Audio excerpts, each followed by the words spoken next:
We've been talking about it for months. We've been saying it's almost here for about 30 days now.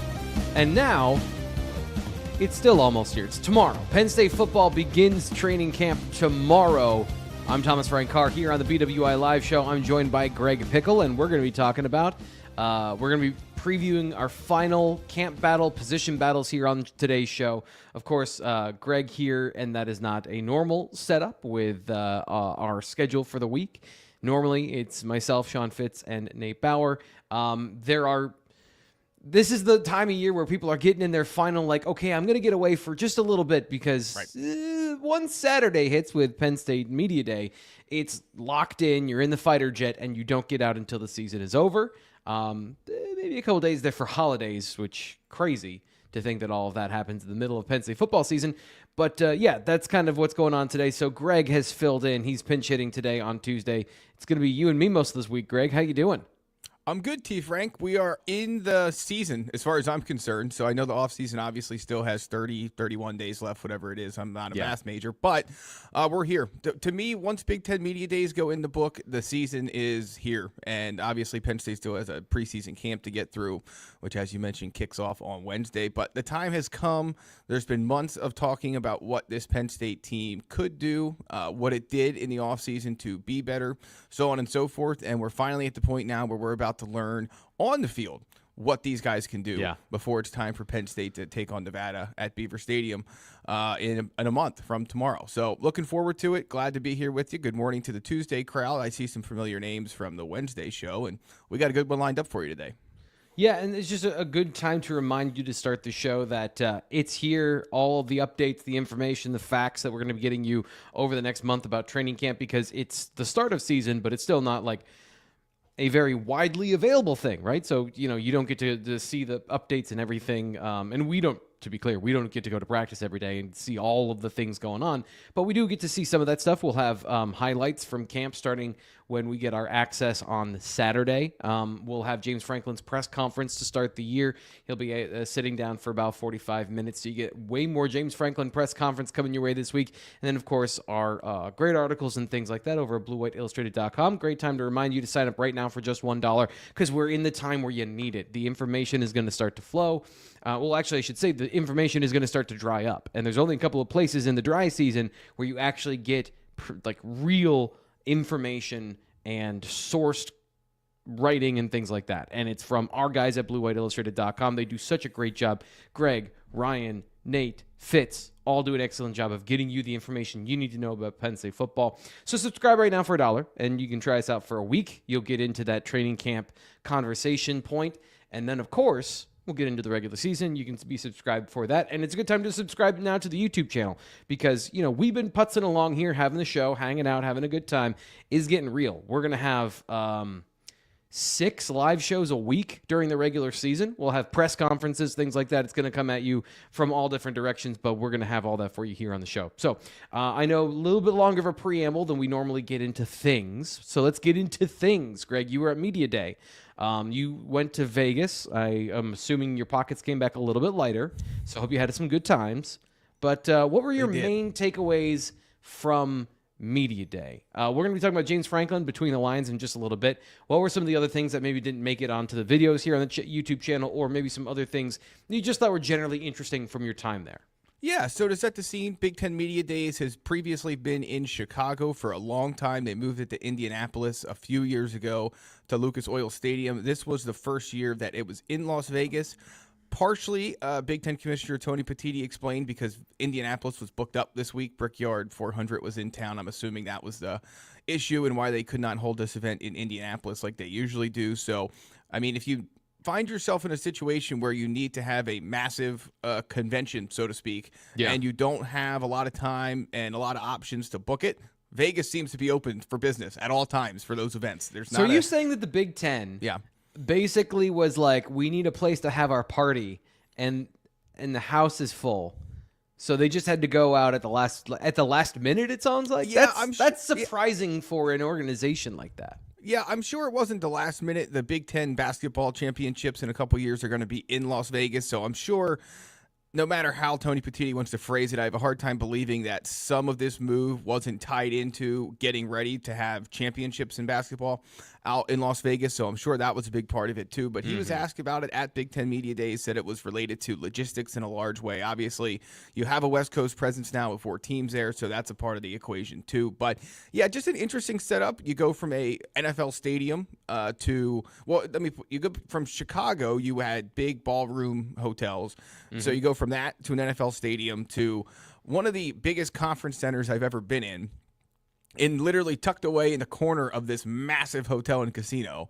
And if you didn't know where you were going, so I landed on Tuesday, and I wanted to go over to talk to Bill Carollo, the head of officiating for the Big Ten, and then kind of mosey around and just get a feel for things. And if you didn't know where you were going, like I didn't, it's going to take you a while to find where you were going. So at any rate, that was the time at Big Ten Media Days. But look, I think there were two big things. Okay, so you're saying it's bigger than Indianapolis? Because, I haven't been to as many convention centers as you. I haven't been traveling to, that's not my job here on the team, and you've been doing this for a long time. So you're saying it's bigger than Indianapolis, which is the largest convention center I've been in. Yeah, different, right? So certainly not a football field, but yeah, it's in terms of an actual convention center, not an NFL stadium, definitely the biggest one that I've been in doing this job. But the big takeaways for this, and I don't want to get too far into the weeds because we're going to talk about this stuff here in a second, but a couple thoughts. One, everyone respects what Penn State did this offseason, but Penn State is seen as the favorite, but I don't know if anyone's calling them the prohibitive favorite going into the 2025 season, even though they were number 1 in the Big Ten via 2 media polls that are unofficially done because the Big Ten no longer does a preseason ranking like they used to. But I think the main takeaway for me was everyone agrees that Penn State should be seen as one of the best teams in the country, one of the best teams in the Big Ten. But no one wants to fully commit to Penn State finishing the job, Penn State doing what it needs to do to win and be at its best in the biggest games of the year. And so that was my big takeaway overall of all the things we heard and listened to and 3 days worth of interviews, things like that. Drew Allar got those questions. Yep. James Franklin got those questions. We're not bringing those up here on the show today just because, like, as we've talked about before, and as I think as you pointing out, it's the narrative, right? It's the common knowledge. It's something we've talked about here on the show. It's something that has been kind of pervasive. So it's just interesting. So you're saying, like, it was, even if they are the returning favorite, no one is buying into them being like the returning favorite for sure. Everyone thinks it's a valid place to be in the preseason, but no one wants to fully go off the deep end, I guess you could say. Everyone has a little bit of a reservation that when it comes time for the push to come to shove, that Penn State could get shoved out of the way in the biggest moments as it has in past years. So I don't think there's any question that there's a lot of respect across the Big Ten for this Penn State team, for James Franklin, for what it could do this year, but also a little bit of hesitation that perhaps when the going gets tough, Penn State won't get going as it has in some other years. And so there's a little bit of a resistance, I think, to go too far on the Penn State hype train. But people are on it. People believe in them. There's no doubt about that. But there's been years we've been out there, Frank, wherever it may be. And, everyone knows, okay, this is Ohio State's year. Ohio State is the clear-cut number 1 team in this conference, or Michigan. In some other years, that was the case. And for Penn State, there's a belief that they're at the top, but that clear-cut, yes, they are far and away the number 1 team in the Big Ten. Yeah. That feeling did not, come across loud and clear at Big Ten Media Dates in Las Vegas. Well, they haven't done it before. I think that's I think it's not only is it the big game thing, they've never done it before. I know that they won the Big Ten in 2016. They made it to the championship game last year, but they haven't been the favorite and then followed through on that ever. It's always been Ohio State or Michigan in that driver's seat heading into the year. So I think that you're right to point out there is an interesting there's an interesting mix in the air this year of how people feel about this conference and how they feel like this conference is going to do this year. We're going to get more into maybe some of that in terms of Big Ten versus SEC later in the show. But Oregon coming to Beaver Stadium, we didn't really talk about this last week, but did you have a chance to talk to the Oregon players? Were you around them to hear what they had to say about the whiteout in the upcoming matchup with Penn State at the end of September? Yeah, so I wrote about this a little bit last week over at BlueWhiteIllustrated.com from Las Vegas. But one of the things that you don't follow the media day coverage, or of course in most cases people that have not been there, when your team goes, that's a busy day, of course. James Franklin's first news conference was, I'm going to try and use Eastern times here. Hopefully I get the time zones right. It was a tough week in terms of my time zone management. I don't envy you. Yeah. Persevered. Was 3:45 Eastern time, and his final news conference ended about 8 o'clock Eastern time. So obviously, as you can imagine, the time during that window is solely focused on Penn State. But when you have some downtime, whether it's the day before Penn State, the day after Penn State, or before Penn State starts, which was the case in this instance, you walk around and you talk to some players just from some other teams. In a lot of years, look, I mean, as you can probably imagine, if you were in the shoes of a person who plays for a team and someone comes up to you and asks for your thoughts on Drew Allar and you play for Oregon's defense, or deny Dennis Sutton and you block for Washington's offensive line, like, you might answer the question, but it's not really something I think you're dying to sit there and talk about. And so what was interesting about these Oregon guys is they were interested in talking pretty enthusiastically about coming to Penn State for the whiteout, their memories of that, every one of them to a T, and it did not sound like they were coached to have this response. They just did. Remembered the Mo Bamba Michigan incident. Like, that was something that came to mind for all three guys with a snap of a finger. So they were talking about that, and obviously they'll have to be prepared to deal with that, and talked about some of the bigger environments they've played in, certainly last year, of course, but also before, for the guys old enough coming to the Big Ten. So they were very aware of the fact that that game is the whiteout and what that will mean for them coming to Beaver Stadium, and they're looking forward to it. I can't remember which one of the Oregon players said it, but more or less said that, hey, when you come to the Big Ten, you come to play in environments like that, and they're going to experience that as players for the first time in about 2 months from today, which is also pretty exciting to say as well. Yeah, it's interesting how Penn State's position in the conference with Oregon, that matchup, a lot of these questions and conversations, it's going to be pretty soon before we have some clarity on that. Same thing, I mean, even sooner for Ohio State, where they play Texas week 1. So there's going to be a lot of information in September, as opposed to previous years where we've kind of had this, sure, you're going to get some tests in October, maybe from an Iowa or another team like that, but Penn State's going to play Ohio State at the end of October or November, Michigan sometimes in September, but mostly that, like, late in the middle portion, in the second third of the year. And now we're going to get some of that, I think, earlier in the year. Nick Dawkins, he not only is he a media favorite, I think he's a fan favorite because of how well he communicates. He's a really good interview because he seems like a really good dude. What did he have to say that you found interesting this week? So Nick Dawkins is definitely one of the best guys to have in an event like this, because he will answer questions from anyone with the same kind of enthusiasm, respect. Obviously, he was asked about the best defensive tackle he ever played against. That was one of the things I wrote about last week. And he quickly, without hesitation, said Zane Durant and talked about why. But as you can imagine, there were some non-Penn State folks standing around that table, and they want to, okay, so of course you're going to shout out your guy, obviously. Mm-hmm. But what about some other names that you faced in the conference? And, for a guy that was only 1 year as a starter, certainly he played against some top-level competition over the last 16 games.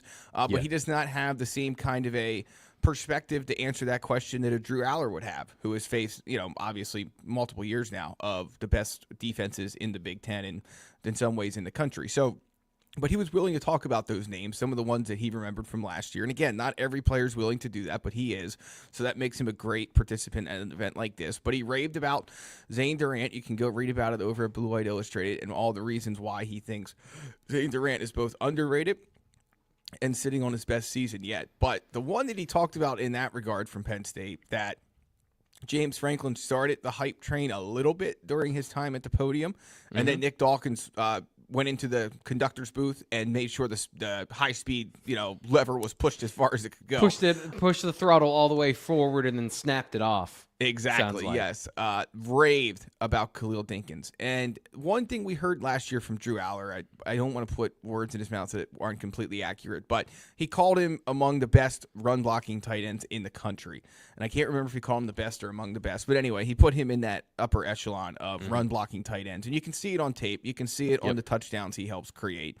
But one thing that James Franklin kind of touched on and Nick Dawkins did touch on, and I think Drew Allar has at some point this offseason as well, is there's a lot of people inside this Penn State program who think that he is not getting enough credit for the things he can do in the passing game. And with the opportunity to not be behind Tyler Warren this year and be that guy that has more of a role in the passing game, T. Frank, they are really, really high on what he's going to show people early and often this year as a member of the Penn State passing attack. And, of course, he caught touchdowns last year. It's not like he was completely outside, not a part of that passing attack last year. But certainly when Tyler Warren's getting 104 receptions or whatever it ended up being, there's not a lot more opportunities to go around, especially at the same position. So that was my big takeaway from Dawkins, just the fact that there is a lot of belief internally that Khalil Dinkins is going to really, really impress people this year. And then Luke Reynolds and Andrew Rapplier will be a part of that conversation as well.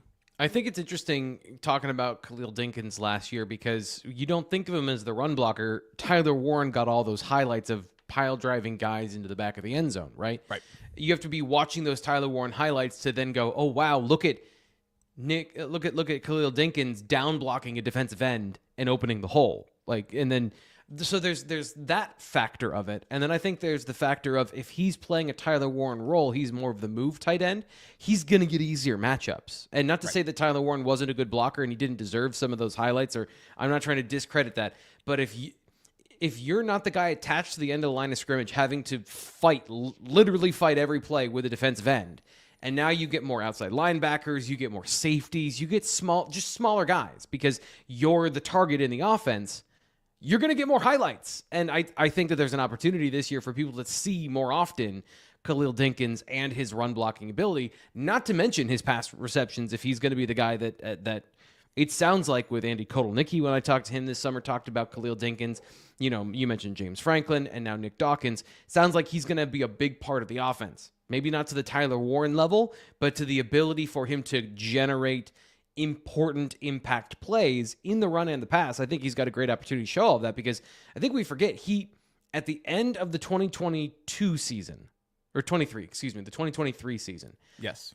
After Mike Yurcich was fired in the Michigan State game, and then I think even in the Peach Bowl, they were using him as a de facto X receiver, where they were lining him up wide and having him run receiver routes from a receiver position more often than they were having some receivers in that position. So there's the athleticism there. If that's what Penn State thought about him a couple years ago, and now he's an older player, I think all of these things, I guess I'm trying to provide like the context behind the hype or the fire behind the smoke that we're getting for Khalil Dinkins. I do need to transition into something that I very much regret not having Nate or Fitz here for today. And honestly, for me, for just like passing this off to them for the last year, but it is truly a better experience when they talk about Anti-Fragile because they practice what they preach, which is they visit Anti-Fragile all the time. And I actually have a quick story to tell you about. John, the owner of Anti-Fragile, was out at Arts Fest, and so they had the kombucha stand. I forget, it might have been on Allen Street. And so I stopped by, I said hello, bought a kombucha, wanted to support Moody culture. And I said, yeah, I feel bad. I haven't had a chance to stop down in a long time to see the place and to get a drink. And he's like, yeah, well, what's your excuse? Because obviously Nate and Fitz are in there all the time. And like, I just didn't feel like saying, I can't drink beer anymore. So I just looked at him and I said, I don't have an excuse. But if you can drink beer, unlike me, who has issues with gluten, you should absolutely go to Anti-Fragile in downtown State College because it's an awesome place. It's a community environment where if you're an adult and you're watching here on the YouTube channel, you can see like you have adult conversations in a really awesome space that's a mature, grown-up spot for you to go have a drink and have a good time with a bunch of like-minded people. It's a great time, especially right now, to go because if you want to drive in, get whatever parking spot you want, go have a beer, you don't have a better time to do it than right now. I'll give you the address, but it's modern America, right? It's 21st century. You can just put an Anti-Fragile into your Google machine and be able to find where it is. But 324 East Calder State College, it's on the east side of town. So if you just have the navigational thing inside of the homing pigeon inside of your brain from college, you know where generally East Calder Way is. awesome location. They have great drinks. So if you're like me, and again, I have no excuse because if I show you here on the YouTube channel, they have great mixed drinks with local products like, they got Rothrock coffee to make espresso martinis. They get local Gemelli Bakery for their cheesesteaks. They get, some of the best stuff you can find in State College. Unanimously, this is the best cheesesteak in State College. So if you want to get a cheesesteak, you're coming into town, check out Anti-Fragile. And because we're here on the eve of the season, absolutely, I encourage you to make this a part of your football weekend routine. If you're going to come in early, make sure you check out Anti-Fragile on a Friday. If you're going to come in before a game, make sure you check out Anti-Fragile before the game, before you then have a short hike up to the stadium. It's an awesome place, and they got a lot of great stuff going on, including they're expanding. So more on that. When all of that happens, we'll make sure you get you that information. So Anti-Fragile in downtown State College, appreciate them, love them for being a sponsor here on the show. And here's the deal. I know I'm running long. This is how we get to survive, is having sponsors that support us. So please, if you love the show, make sure if you can, support our sponsors as well, because they mean a lot to us. They've shown the faith in a really weird, and now I'm riffing. Now I'm riffing. This isn't a commercial break anymore. This is just kind of this is the way of the world now. People we're in this weird transition time between like traditional medias, right? People around the area still believe in, local advertising on traditional streams, radio, newspaper, television. And I'm not saying that those things are not effective anymore, but people don't realize sports talk is now on the internet. Like this is, if you want to talk to Penn State fans, this is where you go. It doesn't exist on the radio as much anymore. So like for them to believe in us, this is a blank statement of thank you, because we're about to get into some of the busiest time of the year, and we're going to have some more sponsors joining the show in the next week or so. And I just want to say to all those people and to our listeners here, please, if you can, give those people your time and attention, because they've supported us and they're helping us grow the channel. Okay, totally sidetracked everything. Now we need to get to Between the Lines.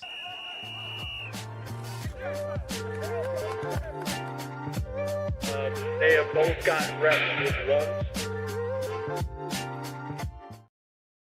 So we haven't really talked about James Franklin and what he had to say.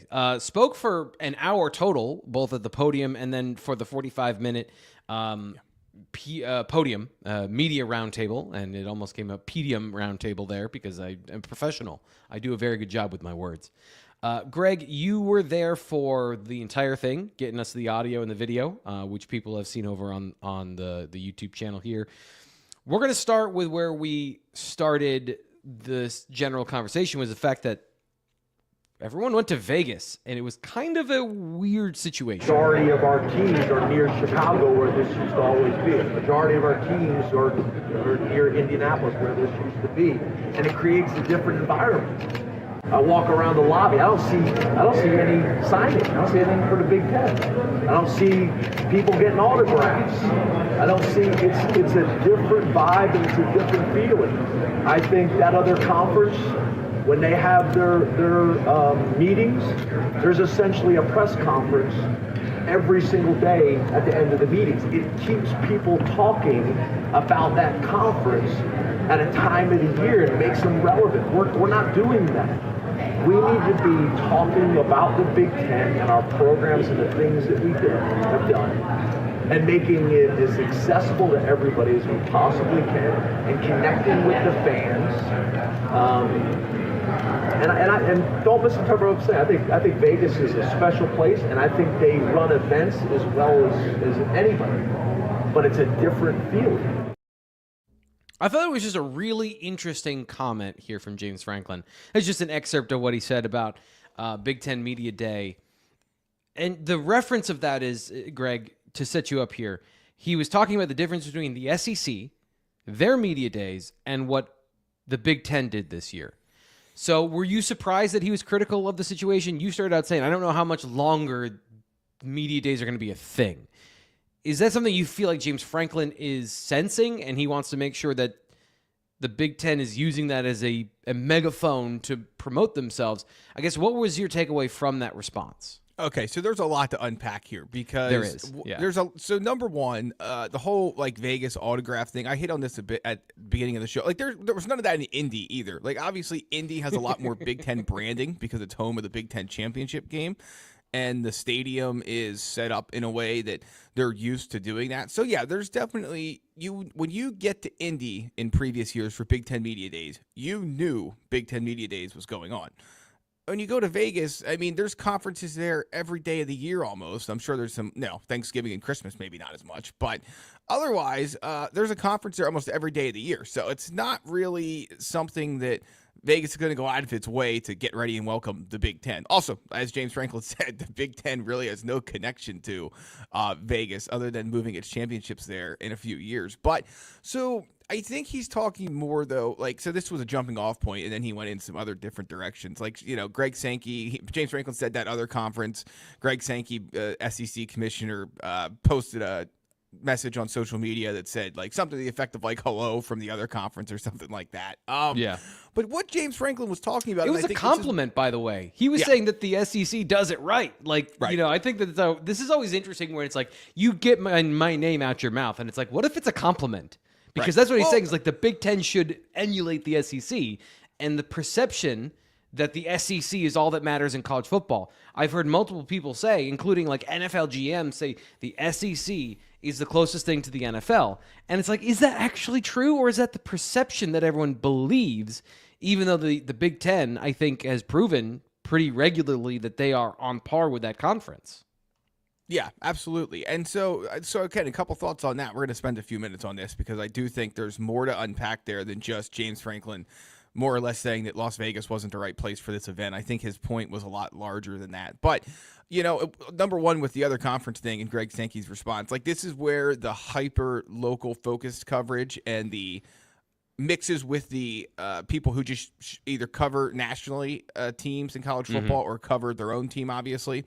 When he said that other conference, it literally meant nothing to me because I've listened to James Franklin call Vanderbilt his previous institution and not Vanderbilt for 10 years now. So, it literally meant nothing to me. It was just okay, well, that was almost what you would expect him to say based on how he's handled, either Vanderbilt or other places he's been. A lot of times he'll say, something other than the school's name. So that was not a big deal to me. This is his way of not inflaming things, trying to avoid headlines. And I think he's actually gotten a little bit better. He did say the SEC a couple of times during that press conference instead of saying the other conferences. So it's funny how you're right. That is a dialect thing for James Franklin that I think a lot of people misunderstand. But continue, please. Here's the main thing he was going for, and this is where things got lost in the whole Las Vegas thing, is that the Big Ten, Tony Petitti, and then his coaches were really pushing the model they think is right for the expansion of the college football playoff, which is automatic bids for the Big Ten, the SEC, the Big 12, and the ACC, but not equal for all of them. 4 for the Big Ten and the SEC, and 2 for the Big 12, and the ACC, and then the highest ranked highest ranked team outside of those gets. So obviously, in most years, I think that would be Notre Dame, more likely than not. But his point was, Greg Sankey going back, and here's the other thing he said about. Wait. So we're saying Notre Dame gets basically an automatic bid into the playoff every year? If potentially, yes, potentially. Because what are the other options for a non-affiliated or highest ranked other? They would have to struggle. I mean, they would have to struggle. There's no doubt about that. But Notre Dame has been a part of the creation of this process going back to 4, and so they are certainly not going to have a seat at the table now. But what James Franklin was really getting at here was that, and when he said that part about at the end of their meetings, they have a news conference every day, people thought he was talking about the SEC media days. He wasn't. He was talking about the SEC spring meetings, which were in May, right around Memorial Day, and the Big Ten has a similar set of meetings where the coaches and the ADs all get together somewhere. I think in past years it's been in Arizona. I'm not sure where it was this year, and it doesn't really matter. But the Big Ten's one is done in secrecy. Until somebody brings it up, you wouldn't even know it was going on. It's not promoted very well. They are not getting their pitches or platform or speeches, whatever you want to call it, out there. So since May up until Big Ten Media Days, I guess Tony Petitti did one interview with Joel Klatt of Fox prior to Big Ten Media Days. The SEC and Greg Sankey have been all over the place pushing what they think is the right model for college football playoff expansion, and the Big Ten's been on the sideline. So what he was talking about is the Big Ten, when they gather for these things, not just Media Day, but other conference events, AD meetings, coaches meetings, such and so on and so forth. The SEC makes a production out of those. They've almost made it like the NFL, where there's always something to talk about with the SEC. The Big Ten's, and is always has been and continues to be, a little bit more in the shadows, starting with Tony Petitti, who finally came out of his shadow to talk more at Big Ten Media Days and leading up to it. But Frank, that's really the thing to me that James Franklin was getting at. Everyone really focused on the whole idea of not having Big Ten Media Days in Vegas. It's not the Vegas footprint, blah, blah, or the Big Ten footprint in Vegas, blah, blah, blah. But what James Franklin really meant was we need to be more vocal and we need to be more out there with the things that we believe and the things that we want to push in college football.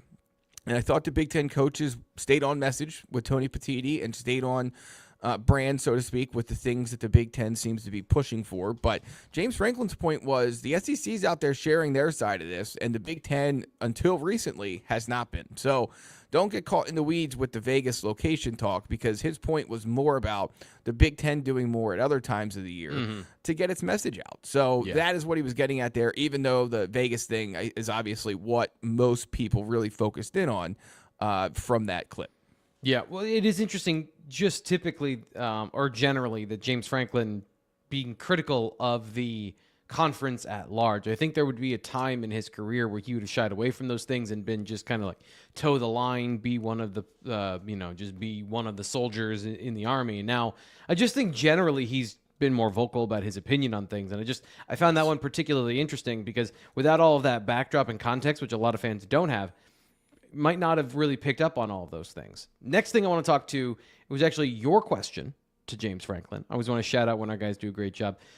Offense, defense, special teams all had new coordinators last year. Defense has a new one this year, but offense and special teams both have a year 2 coordinator. So you asked about special teams. We focus a lot on offense and defense. How does special teams get better this year? You can make the argument in the Minnesota game. Maybe that's a game that we won. You tip your hat to special teams, but we also, and there's value in this, we didn't lose games because of special teams, right? I think we're in a position now in year 2 where not only can we not lose games in special teams, but we got a chance to win a few more games because of special teams, or have a wider margin of wins because of special teams. I think we got a chance to use special teams and our talents and our structure to make that a differentiator for us this year. I believe that. Sorry, I'm just totally distracted by the chat, Greg, and I got caught looking at the chat here. There's going to be some interesting conversation here in just a second, but your reaction to James Franklin talking about special teams and using it, I think, for the first time in a long time, not just as a support system, but an actual weapon in games is what he's setting up for this year. Yeah, so, and I don't know if necessarily it'll end up working out that way. There's one thing that comes to mind is that even, like, you can want to change the game with kickoff returns, but the data, it's now another part of the game where the data is really driving your decision-making there. And more often than not, it's going to behoove you to take the fair catch or the touchback if it's into the end zone, not bring the ball out, take the ball to 25, and go about your business. So, they may be able to do some different things in the kick return game. We'll just have to wait and see. But I think the other team almost impacts that as much as you do. Like if their kicker kicks one to the 5 or the 10, you have some different options. But if you have Gabe and Wusu and he's booming it through the end zone, it don't matter who you have back there. It could be you or me, or it could be the fastest guy in the country, and you're not going to be able to change the game via that anyway. So it's really about punt returner to me. And so I think it'll be a very interesting camp to see where Penn State decides to go there. Zion Tracy, who took over for Caden Saunders last year, is back. He was fine. He didn't lose Penn State any games, but maybe there were some times both of those guys last year let some punch drop that cost Penn State field position. And again, that didn't help. That didn't lose them any games. Didn't necessarily help them win. No. So that's one area Penn State can improve. But, with the addition of Devontae Ross, obviously has punt return experience. So he's a guy that people are excited about. How do you feel about that? Of the idea of playing a very important starter at a potentially dangerous role? Like, you can get lit up as a punt returner. Right. So I don't think we always see the best punt returner playing that position across all of football, because that guy's probably pretty important on defense or on offense. Not universally. Sometimes you get guys back there that are starters and stars and things like that. I guess, do you think if they've got like a 49-51, they would go with a guy who's less important on offense or defense? Or do you think it would just be who gives us the best chance to score touchdowns there? I think it can be both, and nobody likes the both answer, but let me explain it, and I think it'll make sense. So, number one, I think it will depend on what role Devontae Ross earns in the offense. If he is a guy that is a starter and is playing a lot of reps on offense, I think that would tilt the favor towards somebody else. But number one, more than anything else, if you're a starter, if you're not a starter, if you are the first team 1A and there's a guy that's 1B, or if you're 1A and the other guy is a third stringer at his spot. Number one, you got to catch the ball. And you have to be able to not only catch the ball, but also track the ball to get your teammates away from it if you can't catch it. And so the top option has to be that guy. Whoever does that the best is the best option for this job. So that's number one. So who does that best for Penn State? Again, you don't want to lose games from the punt returner. If they help you win them in more ways than one, great. And Devontae Ross did that at Troy, so he certainly has the ability to do it. But then number two, I think it is a little bit of risk-reward, T. Frank, and I think that there's going to be games this year where you push the envelope a little bit. Now, obviously, if you put Zion Tracy, Caden Saunders, Devontae Ross, King Mack, whoever it may be back there, and one of the from the start, they proved that they are the best at all parts of that, then okay, there's not really much of a conversation to have. But, there could be times where you say, okay, we are up 28-0 on Villanova at the end of the first quarter. And they're punting for the sixth time to start the second quarter. Do we really need the most explosive punt return in the history of college football? No. We need to catch the ball and let our offense get some more work. So I think there's going to be times this year, and again, maybe I'm wrong on this, but I get the sense that not just at this particular position, but at a lot of positions, you're going to have times where you rotate guys in based on score, based on time, based on all the things you think you need to get through a potentially 17-game season.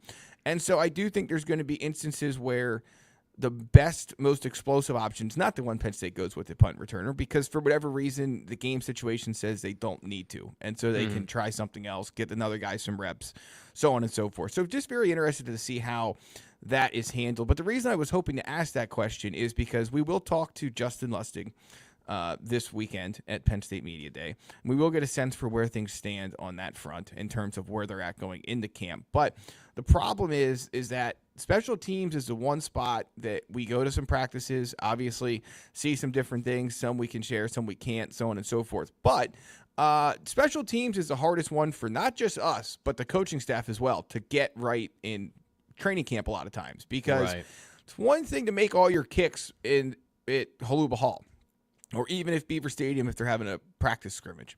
It's one thing to do it there. It's a whole other thing to do it or return a punt when you're at Iowa and there's a bunch of angry fans, or you're playing Oregon in the whiteout and the pressure is on, or you're at Ohio State in November, so on and so forth. So, Daquan Hardy is probably the greatest example anyone will ever have of that in the sport of they thought he could do it. They didn't know he could do it. They put him in there. Oh, and it turns out he can certainly do it. But until then, I'm not sure anyone was convinced he'd be as successful at it as he was.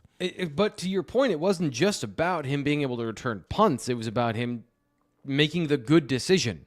I think that was the part where they had made some comments that Daquan Hardy maybe didn't always make the right decision based on either he was too aggressive of trying to return everything, or he didn't make a good decision of when to let something roll or when to go in and fair catch it. And those are the areas that James Franklin even mentioned there. The goal of the special teams is to set up the offense, for the return game, is to set up the offense in the best field position possible. That doesn't always mean returning the kick. That means preventing the negative yards. And that's where we've talked in the past, and James Franklin has talked about in the past, of the invisible yardage in the game of setting up your offense in not at the 5-yard line or at the 15. Maybe it's at the 17 or the 19, and those things can, affect the drive from there. Last thing here, he mentioned something he's talked about a couple times this offseason, the idea that Penn State is an older team, not just that they're talented, but they bring back a lot of experience. I think a lot of people can be upset or have questions or concerns about NIL and those types of things, but I know for the retention of players, I think it's an extremely positive thing. There was guys that were leaving college to go to the NFL, and they shouldn't have. But based on their situation, their family situation, or whatever it was, they hadn't gotten their degrees yet. They were going to be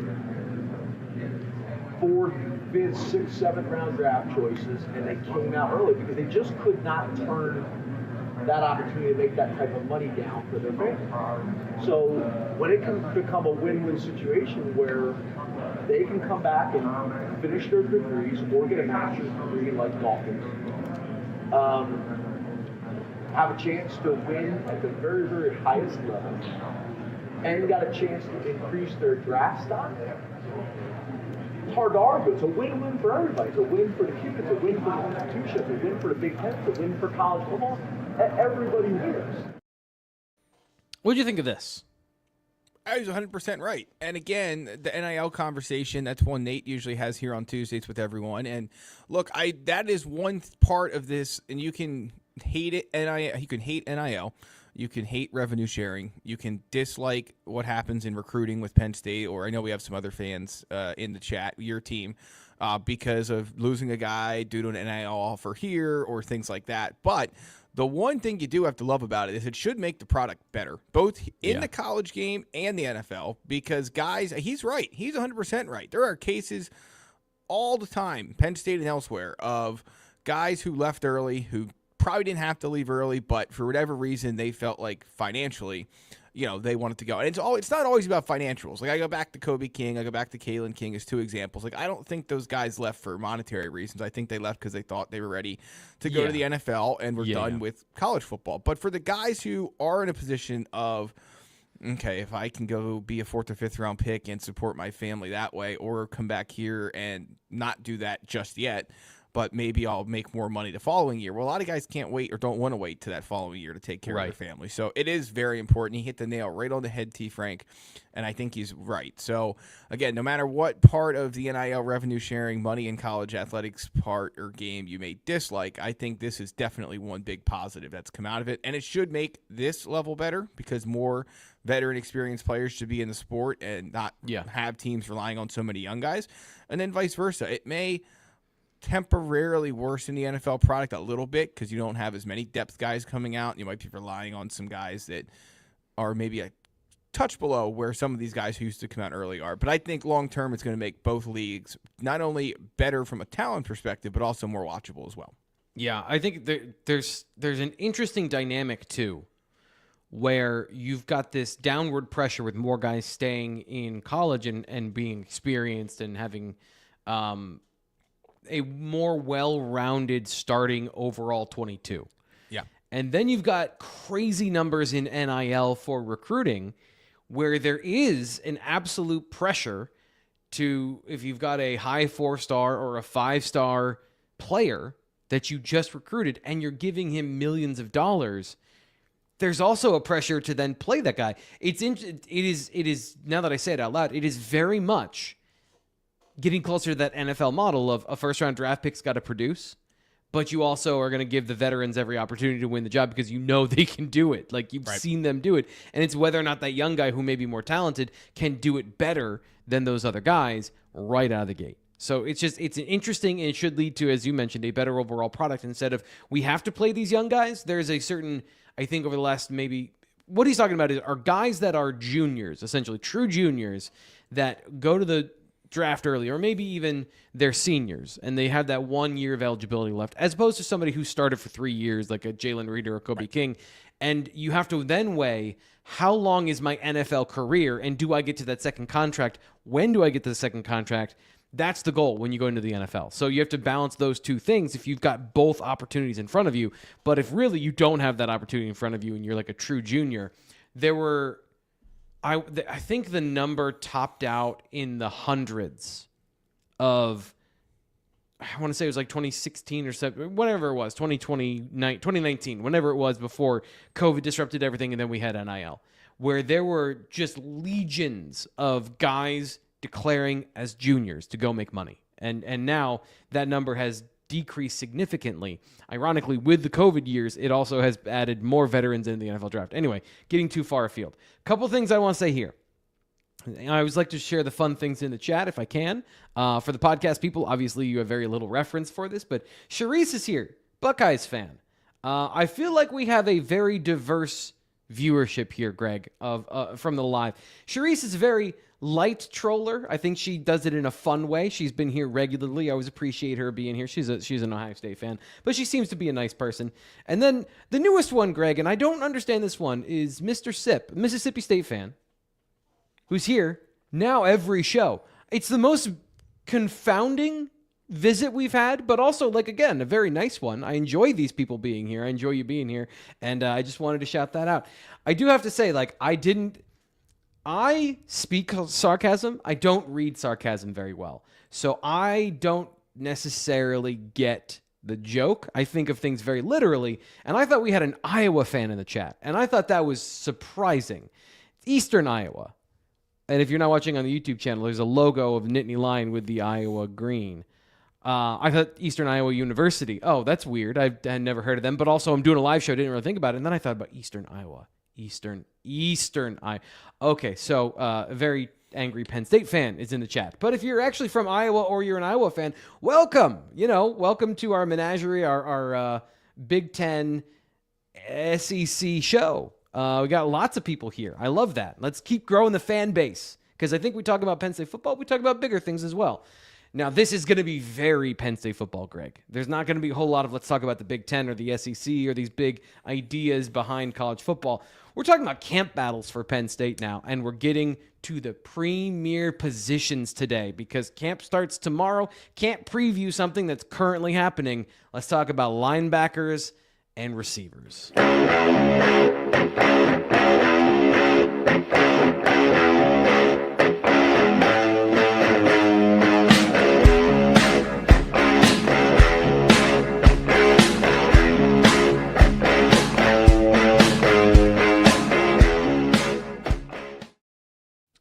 So, Greg, it's a nice little graphic we had there. Nice little music bump behind it. That was good. I like that. Thanks, man. Yeah, every once in a while, I can get solid contact with the ball, and we can get something. We can get something that I think people like. So let's not wait. I've been making fans wait 3 weeks for this because we did the undercard. We did position battles. We did maybe some starting positions that are, oh no, what do you do when you have all these good options, right? But now we have like the true position battles, or at least the ones that Penn State fans want to talk about. Let's talk about the one that everyone wants to talk about, which is wide receiver for the Nittany Lions. Did Penn State get this battle right? Did they get the right players in the building to have this battle heading into 2025? So for those that are unfamiliar, where have you been? You've been living under a rock. Penn State got 3 transfer portal wide receivers. Trevor Pena was this spring from Syracuse. Kyron Hudson from USC came in the December portal, and Devontae Ross from Troy, all joining the Nittany Lions this offseason with various skills that somewhat overlap but are very different in body type and style. The Nittany Lions also have some of their young players returning and a freshman class of 3 or 4 receivers, Greg. So there's a new mix here in the building for this upcoming season. Where are you starting with the wide receiver battle for Penn State's starting position in 2025? So I'm with Mac here. They didn't get exactly the 3 best possible, but if for Penn State, yeah, the most obtainable options for them, I think they probably did as well as they were going to do. I can't remember who else was in the portal back during the winter, but I'm sure there were some big-time names there that went elsewhere. Got big paydays somewhere. But the way Penn State operates, I think it did about as well as it could. The question just is, are you scarred from transfer portal receiver past and the way that has worked for Penn State? Like, I saw someone posted over on the Lions Den message board, which you can always check out if you're a subscriber, and or you can check out if you sign up for $1 for the first week. But someone had mentioned if Penn State had a Mitchell Tinsley last year, they probably beat Notre Dame and are playing for the national championship game. And I don't think I disagree with that, or at least I feel like that's a fair place to be.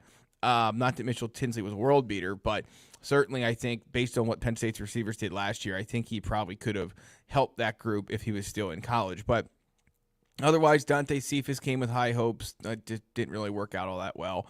Julian Fleming came with high hopes, didn't really work out all that well. So are you scarred by what has happened to Penn State receiver that come from the portal in the past, or do you believe they did the best they could to retool this room? And you have Liam Clifford back, you have some young guys back, Denmark, some new guys, Kobe Howard, etc. So do I think they did enough on paper? Yes. As always, it only matters what happens on the field. Yeah. And so, but to your point, I think ahead. Penn State football was also scarred by what happened in the past. James Franklin talked about that at Media Day. We didn't talk about it because I wanted to talk about it here. He said a couple of times this offseason, we learn from our mistakes. We're going for production in the portal. You have to have done it before.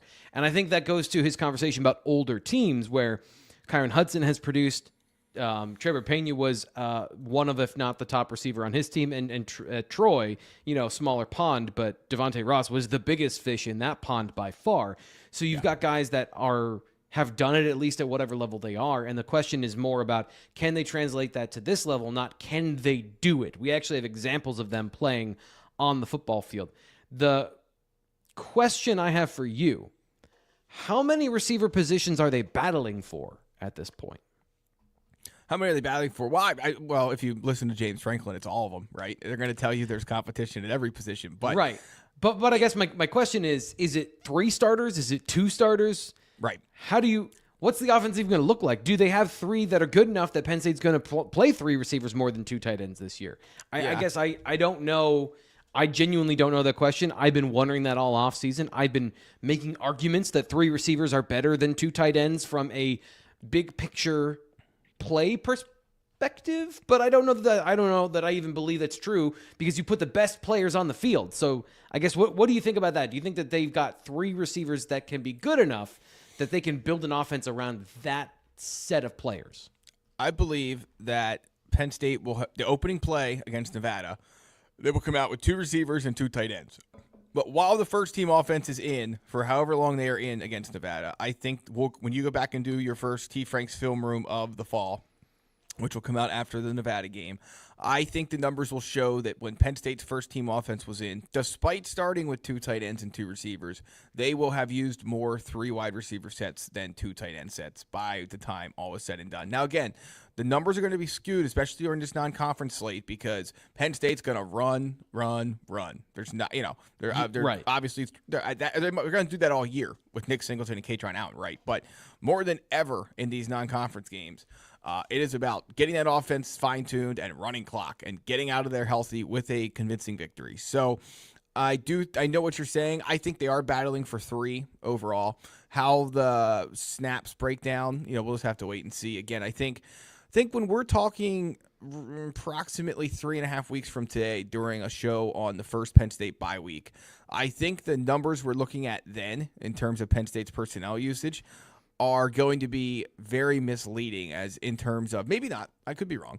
And if so, this show will be deleted from the internet and we'll pick it up when I have accurate information to talk about. But I think that it's going to be a bit misleading in terms of what's going to happen the rest of the season. So certainly I expect to see a lot of 3 receiver sets this year. I like to see a lot of 2 tight end sets this year. I think that ultimately, though, to answer your question, they're battling for 3. And we'll see how that all shakes out. Yeah, so I think the goal would be to game to game, what's the best opportunity? Do you have a weakness at linebacker, and can we force you to put a linebacker on the field? And suddenly a 12 personnel is the flavor of the week. And then, but overall, what are you best at? What are you, Penn State, best at? Yeah, I think that's an interesting question of what's available, because if you bring in 3 transfer wide receivers, veteran production, no position's guaranteed, but it feels like those are the 3 starting receivers this year. Like I've in my head, fair or not, I've been penciling them in as the starters, and then it becomes who's fighting for those roles in the offense after that. So even though we're talking about receiver and the position battle, there is the battle for who's going to be the focal point of the offense, which I think is also a conversation that is fair to have from the receiver perspective. But then it's what are the actual battles that are taking place? Who has an opportunity to actually start or to actually have meaningful reps? So who are the other guys that you, at this point right now, the day before camp, you think in your mind have an opportunity to carve a role for themselves out that aren't among those 3 transfers that can make an impact and Penn State fans can feel their presence emotionally and physically on the field? Yeah, so a couple thoughts there. Number one, not you, T. Frank, and not all of you in the chat, but Penn State fans in general are going to want to write off Liam Clifford. He's going to have a role this year, like it or not. Some will like it, some won't care, some will hate it. He's going to have a role this year, so he's number one. Don't forget he comes back. Don't forget he will have a role this season. It would be not a off-season wide receiver conversation for the second year in a row if we don't talk about Tyzer Denmark. Yep. Some really hoped he could maybe be a game changer for Penn State last year. Came along, but maybe not as fast as some would have hoped. The question is, this year in Camp T. Frank, does he put some of the consistency issues we heard talked about last year behind him, have a good camp, and carve himself out a role? That's something a lot of people are going to think about, want to talk about. You know, Peter Gonzalez had an interesting first year on campus as a redshirt freshman. Can he have a good enough camp to put himself in the mix? And then I think, obviously, we've talked about it here on the channel, that freshman class, very good. Will any of those guys carve out a role? I think the conversation, just from a looks perspective, will start with Kobe Howard there, but he's not the only freshman in this class, so interested to see how that works out. All told, though, Penn State did not bring in 3 transfer receivers and have Liam Clifford come back to rush along young guys if they're not proving on the practice field that they're ready for the game field. So, I think that ultimately those guys will have every opportunity to break into the rotation, but they're going to have to earn it because Penn State brought these guys in, older guys, as someone mentioned in the chat, 2 of which who were captains at their previous school. And, I would think it's fair to say Penn State would tell you otherwise, but those guys go into those 4, the 3 transfers in Clifford go into camp with the leader in the clubhouse banner, so to speak, for lack of a better word that I could have thought of, but can't. And, those guys will have to earn any reps they get through the next 4 weeks of preseason camp. Blizzard Warning says, I want 3 wide receivers as much as possible to prep Drew for the NFL. Time to have a star NFL QB is what he follows up with in the chat. And I think that's a fair view of these things. I think that's a thing to consider. Winning is number one, but then if in the margins, if you can decide that there's a reason receivers have taken over the NFL and college football. Schematically, we talked about him a bunch of times here on the show. David Greeter's back, and he's bringing his usual hype in the preseason. He says 2025 Big Ten champs T. Frank, all caps. He's ready to go. He's got the right level of caffeination and energy for July 29th.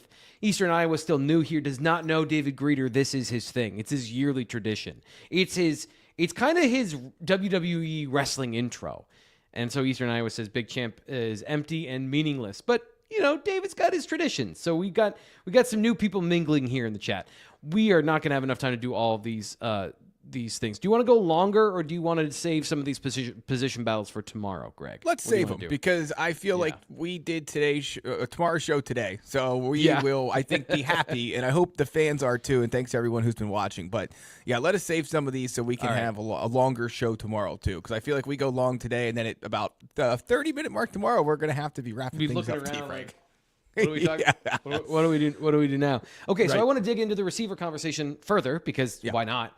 That's what we do around here. That's the off season. That's the I'm still here. Fun. For some reason, my camera died. So, Greg, what are the positions that you think? There's an interesting combination here of thoughts from that receiver position. What do you see the slot battle changing out to be? Yeah, so let me go back to one thing while you change your battery, because I feel like that's a good conversation to have with you on camera. But one thing that blew my mind was, for all of the offseason talk about the receiver position, it wasn't really that hot of a topic at Big Ten Media Days when it came to talking to Penn State Coach James Franklin and his players, including obviously the quarterbacks, Drew Allar, who will be making those passes to those receivers. I was really really surprised that was not a bigger topic of discussion out in Las Vegas, because everyone knows that Penn State had to retool its receivers room. Everyone knows what happened in the Notre Dame game.